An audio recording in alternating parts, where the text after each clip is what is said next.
ஓம் சைராம், ஜெய் சைராம். என் அன்பின் பிரியமே, வரம் ஒன்று தருவதற்கு மாலை உன் மாளிகையின் வாசலுக்கு வருவேன். என் வருகையை நீ நன்றாக உணர்ந்து மகிழ்ச்சியில் திளைக்கப் போகிறாய் என் குழந்தையே. நீ எப்படிப்பட்ட தருணத்தில் என்னை வந்தடைந்தாய் என்று எனக்கு தெரியும். இன்று உனக்கு நல்ல நாள் குழந்தையே. மனதிற்கு மகிழ்ச்சி தரும் நாள், அமைதி தரும் நாள், அதிர்ஷ்டம் தரும் நாள். நான் ஏற்கனவே உனக்கு அடிக்கடி சொல்லியிருக்கிறேன், உன் எண்ணங்கள் யாவும் கூடிய விரைவில் நிறைவேறும் என்று. அப்படி ஒரு தினம் இன்று வந்துவிட்டது குழந்தையே. அதன்படி இன்று நான் உன் வாசல் தேடி வந்து கொண்டிருக்கிறேன். வா செல்வமே, உனக்கு அதிர்ஷ்டம் அழைக்கிறது. வந்து அதை என்னிடமிருந்து நீ பெற்றுக்கொள். கடந்து வந்த பாதையில் நீ பார்க்காத துயரங்கள் இல்லை, ஏமாற்றங்கள் இல்லை. நீ விரும்பிய வாழ்க்கையையும் என்னால் மட்டுமே உனக்கு திரும்ப வழங்க முடியும். நீ வருத்தப்பட்டது போதும். உன்னை பார்த்து விலகியவர் தேடி வரும் நேரம் இது. உன்னை தூற்றி பேசியவர்கள் தன் தவறை உணர்ந்து தேடி வரும் நேரம் இது. உன்னுடைய பல நாள் சொல்லனான சோகம், துயரம், துக்கம், சித்திரவதைக்கு எல்லாம் ஒரு முடிவு வந்துவிட்டது. பார்ப்பதற்கு இன்னும் முடியாதது போல இருக்கும். அவையாவும் உனக்கு இப்போது முடிந்துவிட்டது என் குழந்தையே. எப்படி என்று நீ கேட்கலாம். உனக்கான வாழ்க்கை உன்னிடம் வந்து சேரப்போகிறது. அழகான வாழ்க்கை, அமைதியான சூழல், ஆனந்தம் எல்லாம் கிடைக்கப் போகிறது. பிறர் எவ்வளவு உன்னை அவமானப்படுத்தி இருக்கிறார்கள். ஆனால் நீ அதை பொருட்படுத்தாது கவனமாக பின்வாங்கி வந்துவிட்டாய். நான் சொல்வதெல்லாம் உண்மையாக தெரியும். உன் பொறுமை என்னை பூரிக்க வைத்துவிட்டது. உன் நம்பிக்கை என்னை மேசிலிருக்க வைத்துவிட்டது. உண்மையிலேயே உன்னை நான் பாராட்டத்தான் செய்ய வேண்டும். எல்லோரும் பிரச்சனை வந்ததும் என்ன செய்வது என்று தெரியாமல் ஓடி ஒளிவார்கள், மனம் தளர்வார்கள், இடிந்து போய்விடுவார்கள். ஆனால் நீ அப்படியல்ல குழந்தையே. நிதானமாக செயல்பட்டாய். நான் கவனித்து கொண்டேதான் இருக்கின்றேன். யாருக்கும் தெரியாமல் நீ கத்தி கதறி என்னிடம் மட்டும் உருண்டு புரண்டு அழுது வேண்டினாலும் மற்றவர்களிடம் உனக்கு கஷ்டங்கள் கொடுத்தவர்கள் உட்பட வெகு நிதானமாகவே செயல்பட்டாய். அடுத்து என்ன செய்ய வேண்டும் என்று என்னை கேட்டுக்கொண்டே அசையாத நம்பிக்கையோடு இருந்தாய். நீ அப்படியே அமைதியாக இரு. உன் அமைதிக்குத்தான் உன் தந்தையான நான் உன் வீடு தேடி வந்து கொண்டு இருக்கிறேன். இன்று உனக்கான ஒன்றை தரப்போகிறேன். உன் பொறுமைக்கும் ஒரு எல்லை உண்டு. உன் பொறுமைக்கும் ஒரு பரிசும் உண்டு. உன் அமைதிக்கும் ஒரு அற்புதம் நடக்க இருக்கிறது. உன் நம்பிக்கைக்கும் அப்படித்தான். காரணமில்லாமல் இங்கு எதுவும் நடக்காது.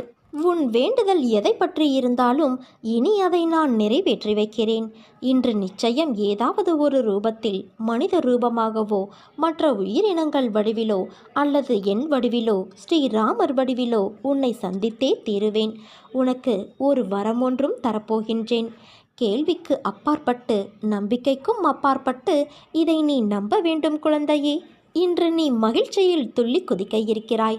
உன்னுடைய பொறுமை உன்னை உயர்த்தப் போவது சர்வ நிச்சயம். உன்னுடைய உயர்வு நிச்சயமான ஒன்று. உன்னை ஒருபோதும் இனி நான் காக்க விடமாட்டேன், அலைப்பாய விடமாட்டேன். உன்னை இனி தூக்கி உயர்த்துவேனே தவிர விழவிடமாட்டேன். இன்று என் அதிசயம், அற்புதம், ஆசிர்வாதம் அனைத்தையும் நீ நிச்சயம் பெறுவாய். என்னை வரவேற்க நீ காத்திரு குழந்தையே. வாழ்க்கை என்பது நீ நினைக்கும் அளவுக்கோ பயப்படும் அளவுக்கோ குழப்பம் நிறைந்ததாய் இருக்கக்கூடியது அல்ல. ஒரு யதார்த்தத்தை நீ புரிந்து கொண்டால் அதுவே உன் வாழ்க்கைக்கு மிக சிறந்த வழி. எது வந்தால் என்ன? நம் வாழ்க்கை என்பது ஆண்டவனால் கொடுக்கப்பட்டது. எதுவும் நிரந்தரமல்ல. கஷ்டங்களோ சந்தோஷங்களோ எல்லாம் ஒரு நாள் வந்த வழி எதுவோ அதே வழியில் திரும்பத்தான் செய்யும். உன்னை எதிர்மறையாக்கும் எந்த ஒரு நிகழ்வுக்கும் நேர்மறையாய் மட்டுமே உன்னை நீ வெளிப்படுத்து. அப்போது உன்னுள் தோன்றும் மன அமைதியும் தன்னம்பிக்கையும் உனக்கு கொடுக்கும் உத்வேகம் வேறு எந்த ஒரு விஷயத்திலும் கிடைக்காத ஒரு மனநிறைவை கொடுக்கும். பட்டம் வானில் பறக்கலாம் நூலின் உதவியால். ஆனால் காற்றால் மட்டுமே அதை வழி நடத்த முடியும். ஆனால் நூலின்றி பட்டம் இல்லை, காற்று இல்லை என்பதை சொல்ல முடியாது. அது இல்லாதது என்ற ஒரு விஷயமும் கிடையாது. அதனால் உன் வாழ்க்கையில் நடப்பவையெல்லாம் நூல் போலத்தான். அதை தாண்டி உன் தந்தை உன்னிடம் சொல்வது காற்றைப் போல இரு என்றுதான். உன்னை அரவணைக்க யாரும் இல்லை என்று வருந்தாதே. உயிருக்கு உயிராய் உன்னை நான் பாதுகாக்கின்றேன். என் பரிபூரண அருளும் ஆசிர்வாதமும் அன்பும் பெற்ற என் செல்ல குழந்தை நீ. உன்னை விட்டு நான் விலகுவதும் இல்லை, உன்னை விலகி போகும்படி நான் செய்வதும் இல்லை. நீ ஜெயமாக நல்ல ஆரோக்கியத்தோடு எல்லா செல்வ வளங்களையும் பெற்று சீரும் சிறப்புமாய் வாழ்வாய். நிம்மதியான மகிழ்ச்சியான வாழ்க்கையை வாழ்வாய். உன்னை நான் என் வசம் வழிப்படுத்தியது இந்த ஒரு ஜென்மத்தில் மட்டும் அல்ல, 7 ஜென்மமாய் நான் உன்னோடு வாழ்க்கையில் பயணித்து கொண்டுதான் இருக்கின்றேன். என் குழந்தைகள் சொல்லித்தான் அவர்கள் பிரச்சனைகளும் துன்பங்களும் உன் அப்பாவுக்கு தெரிய வரும் என்று நினைக்கிறாயா? உன் அப்பா நான் அகண்டமாக இந்த அகவெளி, புறவெளி, பரவெளியாகிய எல்லா இடங்களிலும் வியாபித்து இருக்கையில் எல்லா விஷயங்களையும் நான் அறிவேன். என்னை நம்பும் என் தீவிர பக்தர்கள், அவர்களுக்கு பிடித்தவர்களின் எல்லா ஜென்ம கர்ம வினைகள் மொத்தமும் என் கைப்பிடிக்குள் எப்போதோ வந்துவிட்டன. உன் இரும்பு போன்ற கர்மாவை பஞ்சு போல் ஆக்கி கொண்டு வருகிறேன் குழந்தையே. உன் வாழ்க்கையில் வரும் துன்பம், துயரம், வேதனை, கோபம் யாவற்றையும் தூக்கி தூர எறி. பொறுமையோடு கடைப்பிடி. யார் உன்னை அவமானப்படுத்தினாலும் வாக்குவாதம் செய்யாமல் அமைதியாக இரு. மற்றதை உன் தந்தையான நான் பார்த்து கொள்கிறேன். துயரங்கள் உன்னையும் உனக்கு பிடித்தவர்களையும் சிறிதாக தொட்டு மட்டுமே பார்க்க முடியும். அதற்குள் நான் அவற்றை விரட்டி விடுவேன். எதுவும் உன்னை பெரிதாக தொடர்ந்து எதுவும் செய்து விட முடியாது. எல்லாவற்றிற்கும் சர்வ சாதாரணமாக என் பக்தர்களை விடுவித்து கொண்டு வருகிறேன். இனி உன் வாழ்க்கையில் விரைவில் வசந்தம் வரப்போகிறது குழந்தையே. தெளிந்த மனதோடு நீ இரு. ஏன் குழம்புகிறாய்? ஏன் தடுமாறுகிறாய்? எதிர்காலத்தை பற்றி ஏன் இந்த பயம் உனக்கு? நிலைமை என்ன ஆகுமோ என்ற கவலை. உன் தந்தையான நான் இருக்கும்போது வீண் கவலை எதற்காக உனக்கு? அனைத்தையும் நான் சீர்திருத்துவேன். நான் உன் இல்லத்திற்கு வந்து குடி புகுந்து கம்பீரமாக அமர்ந்திருக்கின்றேன். நீ கலங்காதே. என் வார்த்தைகளின் மீது நம்பிக்கை வைத்து செயல்படு. மீதியை உன் தந்தையான நான் பார்த்துக்கொள்கிறேன். என் அனுமதி இல்லாமல் உன்னை துன்புறுத்தி பார்க்க ஆசைப்படுபவன் என்னை துன்புறுத்தி பார்ப்பதற்கு சமம். நான் உன்னோடு இருக்கையில் நீ எதற்கும் கடுகளவு கூட ஒரு நாளும் கலங்காதே. பொறுமையாக இரு குழந்தையே. உனக்கு நான் இருக்கிறேன். என்னை நம்பி என்னிடத்தில் நீ ஐக்கியமாகிவிடு. உனக்கு வேண்டியதை செய்ய நான் காத்திருக்கின்றேன். ஒரு பக்கம் விதி, இன்னொரு பக்கம் கரும வினை. இவை இரண்டும் தான் இன்று ஏற்பட்டுள்ள உன் சூழ்நிலைகளுக்கு காரணம். இவற்றிலிருந்து நீ மட்டும் அல்ல, எவரும் தப்ப முடியாது. ஆனால் நீ என் பார்வைக்கு திரும்பியதால் உன் வசத்தை நான் கைப்பற்றி உனக்கான அனைத்து சிக்கல்களிலிருந்தும் உன்னை விடுவித்து கொண்டு வருகிறேன். உலகத்தில் என்ன மாறினாலும் நகர்ந்தாலும் உன் தந்தையான நான் உன்னை விட்டு ஒருபோதும் அகலமாட்டேன். உன்னில் எப்போதும் நான் இருப்பேன் குழந்தையே. உன்னுள் இருக்கும் நான் என்ற கேள்விகளுக்கு நீ எந்த நேரத்தில் என் அப்பா என்று என்னை சொன்னாயோ அப்போது முதல் நீ முக்தி என்ற ஞானத்தின் மீது சவாரி செய்து கொண்டு இருக்கிறாய் என்று அர்த்தம். நீ ஜெயிக்க வேண்டிய 2 விஷயங்கள் உண்டு. அது உன் மனமும் புத்தியும் தான். இவற்றை நீ ஜெயித்தால் வாழ்க்கையின் அர்த்தத்தை உணர்ந்து விட்டாய் என்று அர்த்தம். உனக்கான வெற்றி காலம் ஆரம்பித்துவிட்டது. என் குழந்தைகள் அனைவரின் இதயத்திலும் நான் இருக்கும்போது வழியில் நீ கதரும் ஓசைக்கு நான் எதிர் ஓசை கொடுத்து வழியை ஏற்கின்றேன். உன் வழிகள், உன் துன்பங்கள் என்பது எனக்கானது. நீ மகிழ்வோடு என்றும் வாழத்தான் உன் தந்தையான நான் ஆசைப்படுகின்றேன். நீ என் ஆலயத்தில் கால் வைப்பது எதை போன்றது என்று தெரியுமா? ஓட்டப்பந்தயத்தில் வெற்றி கோட்டை தொடுவது போன்றது. இந்த மசூதியில் காலை வைத்த உடனே அது உன்னை உடனே அரவணைத்து உனக்கு தேவையான அனைத்தையும் செய்ய ஆரம்பித்து விட்டது. என்னை தேடி வந்து நீ கால் பதித்த உடனேயே உன் துன்பங்கள் அனைத்திற்கும் முடிவு வந்துவிட்டது. இங்கே எந்த கிரகத்திற்கும் வலு கிடையாது. அவை செயலிழந்து விடுவதால் உனக்கு உடனே ஆரோக்கியமும் ஷேமமும் தாய் வீட்டு பரிசாக அளிக்கப்படுகிறது. மகனே, மகளே, எனது உதி மிகவும் சக்தி வாய்ந்தது. அது என் யோக சக்தி என்பதை உணர்ந்து பயன்படுத்துகிறவர்களுக்கே பலன் தரும். உன்னை போல என்னையே சிந்தித்து எனக்காக தன்னையே அர்ப்பணித்து உண்மை அன்போடு என்பால் லயமாகிறவர்களுக்குத்தான் நான் பலன் தரக்கூடிய கற்பகத்தருவாக காமதேனுவாக இருக்கின்றேன். மற்றவர்களுக்கு நான் ஒரு உதவாக்கரைதான். அர்ஜுனனிடம் அவன் தனது உறவுகளை எதிர்த்து போரிட தயங்கிய போது விஸ்வரூபத்தை காட்டி, இவர்களை நான் ஏற்கனவே கொன்றுவிட்டேன், கொன்றதைத்தான் நீ கொள்கிறாய் என்று விளக்கிச் சொல்லி அவனுக்கு விஷயத்தை புரிய வைத்தது போலத்தான் நீ மலை போல நினைத்திருக்கும் பிரச்சனைகள் அனைத்தையும் நான் ஏற்கனவே தீர்த்து வைத்து விட்டேன். இதை நான் எத்தனை முறை சொன்னாலும் நீ அந்த பயத்திலேயே இருப்பதால் தீர்த்த பிரச்சனையை தீர வேண்டும் என தொடர்ந்து வேண்டிக் கொண்டே இருக்கின்றாய். இனி வரப்போவது எல்லாம் உனக்கு வசந்த காலங்களே. வாழ்வில் எதையெல்லாம் நீ நிரந்தரம் என நினைத்து எதிர்பார்த்து இருந்தாயோ அவர்களால் உனக்கு நன்மை இல்லை என்பதை உணர்த்தவே அவர்களின் சுயரூபத்தை நான் உனக்கு வெளிப்படுத்தினேன். அவையெல்லாம் பஞ்சு மெத்தையில் உனக்காக வைக்கப்பட்ட பெரிய முட்களைப் போல குத்தி கொண்டு இருந்தவை. கண்களில் கைப்பிடிமண் விழுந்ததைப் போல உறுத்தி கொண்டு இருந்தவை. இந்த காலங்கள் மாறிவிட்டன குழந்தையே. இனி உனக்கு வருவதெல்லாம் வசந்த காலமே. நான் உன்னை தாங்கிக் கொண்டு இருக்கிறேன் என்பதை உணர்த்துவதற்காக பலமுறை உன் கோரிக்கைகளை நான் நிறைவேற்றி தந்தேன். இக்கட்டான நேரங்களில் எல்லாம் உடன் இருந்து உன்னை காப்பாற்றினேன். நீ கூப்பிட்ட நேரத்தில் எல்லாம் பதில் குரல் கொடுத்தேன். உன் பிரச்சனைகள் ஒன்றும் உன்னை செய்து விடப்போவது இல்லை. பெரிய துன்பம் எதுவும் இனி உனக்கு வந்து விடப்போவது இல்லை.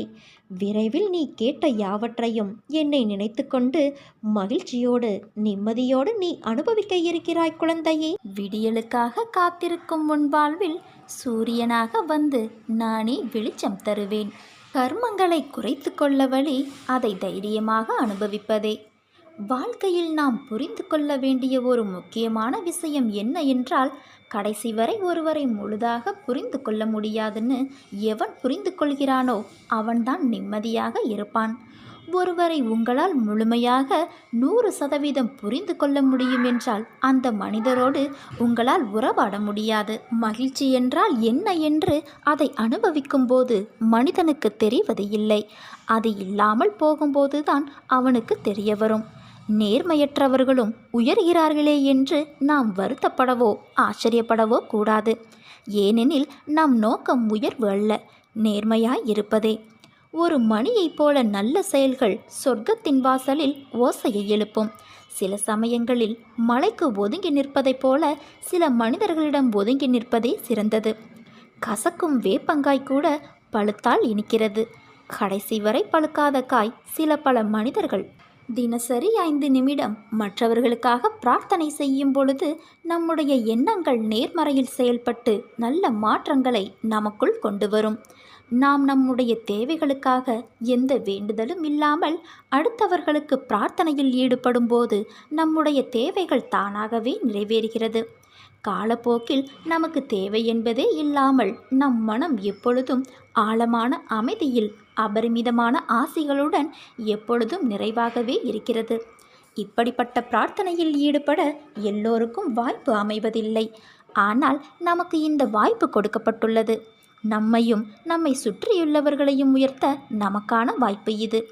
இந்த வாய்ப்பை தவறாமல் பயன்படுத்தி நாமும் உயர்ந்து நம்மை சார்ந்தவர்களையும் உயர்த்துவோம். உளமாற பிரார்த்தனையில் ஈடுபடும் போது நமது தீய கர்மா குறைந்து அபரிமிதமான ஆசீர்வாதங்கள் அதிகரிக்கும். எப்பொழுதும் நேர்மறையான எண்ணங்களால் நிறைந்து இருக்க முடிகிறது.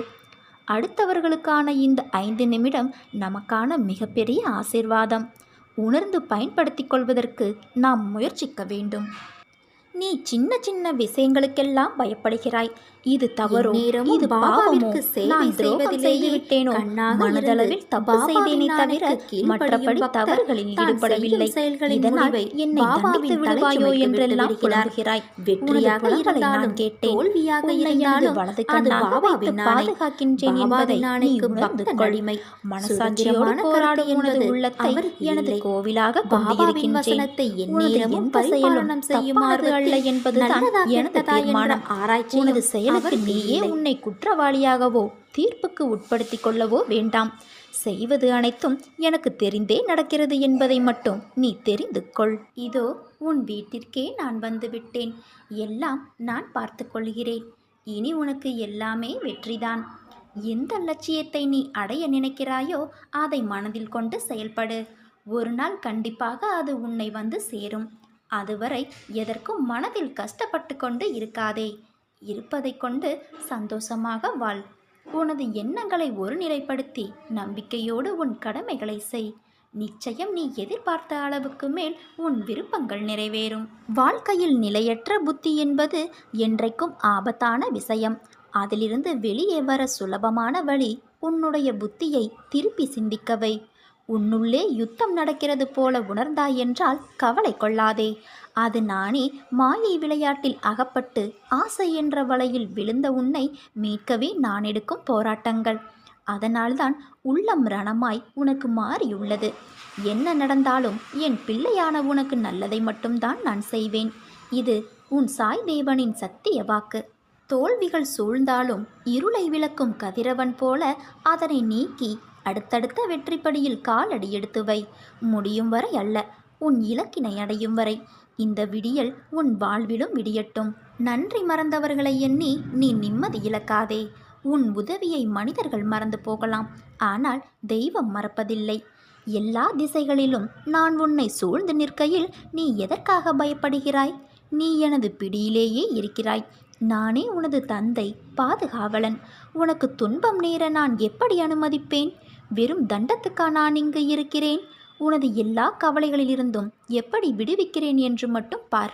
உன் பிரச்சனைகளை நினைத்து நினைத்து உன் வாழ்நாளில் இருக்கும் நிம்மதியை இழந்து தவிக்கின்றாய். உன் மனதை ரணப்படுத்தி கொண்டு எரிச்சல் பட்டு வாழ்க்கையை ரணமாக்கி வைத்துள்ளாய். அதை எப்படி சரி செய்வது என்று தெரியாமல் இருண்ட காட்டில் நுழைந்தது போல் திக்கிட்டு இருக்கிறாய். இதனால் வாழும் வாழ்க்கையே நரகமாகி தோன்றுகிறது. ஒரு விஷயம் பிடிக்கவில்லை என்றால் அதை விட்டுவிடு. விரும்பாமல் ஏற்றுக்கொள்வது உனக்கு நீயே செய்யும் அநியாயம். உனக்கு நீயே வேஷம் போடுகிறாய். உனக்கு அது நிம்மதி தராது, மற்றவர்களுக்கும் நிம்மதியில்லாத சூழலை உருவாக்கும். அதை விட்டு நகர்ந்து விடுவது சிறந்தது. அமைதியாய் போவது தவறு இல்லை. ஆனால் அந்த அமைதியை ஏற்க முடியாமல் சில பேர் இருப்பார்கள். காரணம், உன்னிடம் பேசி பழகிவிட்டார்கள். அவர்களுக்கு அது ஏற்றுக்கொள்ளக்கூடியதாக இருக்காது. அவர்கள் செய்யும் சில விஷயங்கள் வருத்தத்தை ஏற்படுத்தியது என்றால் மனம் வருந்தாமல் அமைதியாக விலகிவிடு. அவர்களுக்கு நீ விட்டு சென்றதாக தோன்றும். உண்மையான காரணத்தை அவர்களுக்கு நீ உணர்த்த வேண்டும் என்பது இல்லை. உன்னை புரிந்தவர்களாக இருந்தால் அது அவர்களுக்கே தெரியும். அவர்கள் செய்த தவறு என்ன, எதற்காக நீ அமைதியாய் இருக்கிறாய் என்று. இதை ஒரு விஷயமாக எடுத்து கலங்காதே. அதை மற்றவர்களிடம் நீ கோபமாக வெளிப்படுத்துகிறாய். அப்படி அவர்கள் என்ன செய்தார்கள்? கோபத்தையும் எரிச்சலையும் விடு. உன்னை காயப்படுத்தியது நியாயம் இல்லைதான். அதற்காக அந்த கோபத்தை மற்றவர்களிடம் காண்பிப்பது தவறல்லவா? நிம்மதியுடனும் சந்தோஷத்துடனும் நீ வாழ்வாய். அதற்கான எல்லா முயற்சியிலும் உன்னை நான் ஈடுபடுத்தி செய்ய வைப்பேன். நானே துணை நின்று உன்னை காப்பேன். வாழ்க்கையை வாழ கற்றுக்கொள். காலம் வேகமாக போய்கொண்டிருக்கிறது. நீ நன்றாக இருந்தால்தான் உன்னை 4 பேர் மதிப்பார்கள். நீ இருக்கும் நிலையை பார்த்து அனைவரும் உன்னை மதிப்பார்கள். ஆனால் நம்பிக்கையை நீ இழந்தால் உயரத்தில் இருந்த நீ இறக இழந்த பறவை போல கீழே விழுந்து விடுவாய். இதுதான் வாழ்க்கை. உனது தேவையை அறிந்து நீ தேடிச் செல். எதுவும் உன்னை தேடி வராது. நீ எப்படி நடந்து கொள்ள முயற்சி செய்கிறாயோ அப்படித்தான் அனைத்தும் நடக்கும். தயவு செய்து நம்பிக்கையை இழந்து விடாதே. மீண்டும் பெறுவது மிகவும் கடினம். போராட வேண்டிய அவசியம். போராடு. தோல்விகள் உன்னை துரத்தினாலும் மீண்டும் மீண்டும் முயல கற்றுக்கொள். எத்தனை முறை தோற்றாலும் ஒரு முறை நீ நிச்சயமாக ஜெயிப்பாய். அது நடக்கப் போகிறது. முதலில் உன்னை முழுவதுமாக நம்பினால் மட்டுமே நீ வாழ்க்கையில் வெற்றி பெற முடியும். அதை விட்டுவிட்டு அடுத்தவனை குறை கூறுவது தவறு. தான் என்ற கர்வத்தை விட்டுவிடு. ஒன்றை பெறுவதற்கு ஒன்றை நீ இழக்க வேண்டும். தவறான பாதையை நோக்கி செல்ல நினைக்காதே. உன்னுடைய சோதனை காலம். அதனால்தான் அது உன்னை வாட்டுகிறது. கவலைப்படாமல் இரு என் தங்கமே. நான் இருக்கிறேன். நீ நினைத்து கொண்டு இருக்கும் காரியம் விரைவில் நிறைவேறப் போகிறது. மீண்டும் நீ உயரப் போகிறாய். உன்னை நான் கைவிட மாட்டேன். உன்னை நானே வழி நடத்தி அழைத்து செல்கின்றேன். உன்னை கண்டிக்கும் உரிமை எவருக்கும் இல்லை. எனக்கு மட்டும்தான் உரிமை இருக்கிறது. உன்னை விட்டு விடுவேனா? காத்திரு. இழந்ததை மீண்டும் நான் உனக்கு தருவேன். இது தெரியாமல் நீ கவலைப்பட்டு கொண்டிருக்கிறாய். நம்பிக்கையோடு இரு. நம்பிக்கைதான் வாழ்க்கை. என் பக்தனின் பெயரை உச்சரிப்பதே எனக்கு தியானம். என் பக்தனோடு நடப்பதே எனக்கு ஆனந்தம். என் பக்தனுடைய துன்ப வேளைகளில் இன்பத்தை கொண்டு வருவதே எனக்கு கிடைக்கின்ற திருப்தி. நீ ஏன் வீணாக அழுகின்றாய்? பொறுமையாக இரு. கொஞ்சம் காலமாகலாம். ஆனால் நிச்சயம் நான் அனைத்தையும் சரி செய்வேன். உங்கள் குருவாகிய என்னிடத்தில் அசைக்க முடியாத நம்பிக்கை, ஆழமான அன்பு கொள். இதை தவிர வேறு வழிபாடு வேண்டாம். குருவே கடவுள் என்பதில் உறுதியாக நின்றுப்பார். எதிர்ப்பதற்கல்ல, பொறுப்பதற்கே தைரியம் வேண்டும். உறுதியான நம்பிக்கை வேண்டும். இன்று கிடைக்கும் என்று இரு. இன்று கிடைக்காவிட்டால் நாளை கிடைக்கும் என்று எதிர்பார்த்திரு. நாளையும் கிடைக்காவிட்டால் மறுநாள் கிடைக்கும் என எதிர்பார். உனது எதிர்பார்ப்பை தாண்டினாலும் கிடைக்காத போது ஒரு நாள் கிடைக்கும் என்றிரு. நிச்சயம் கிடைக்கும். கஷ்டங்கள் தீரும் முன்னரே அதை பொறுக்க முடியாமல் பாபாவே கைவிட்டு விட்டார், காப்பாற்ற இனி யார் இருக்கிறார்கள் என்று எண்ணி கலங்க வேண்டாம் நீ. எந்த நிலையிலும் என் பக்தனுக்கு மோசமான நிலைமை ஏற்பட நான் விட மாட்டேன். விரைவில் காப்பாற்றுவேன். என்மேல் நம்பிக்கை மட்டும் வை. முள்ளை முள்ளால் எடுப்பது போல கர்மங்களை கர்மங்களின் மூலமாகவே நிர்மூலமாக்க வேண்டும். அதற்கு நான் உனக்கு நிச்சயமாக உதவி செய்வேன்.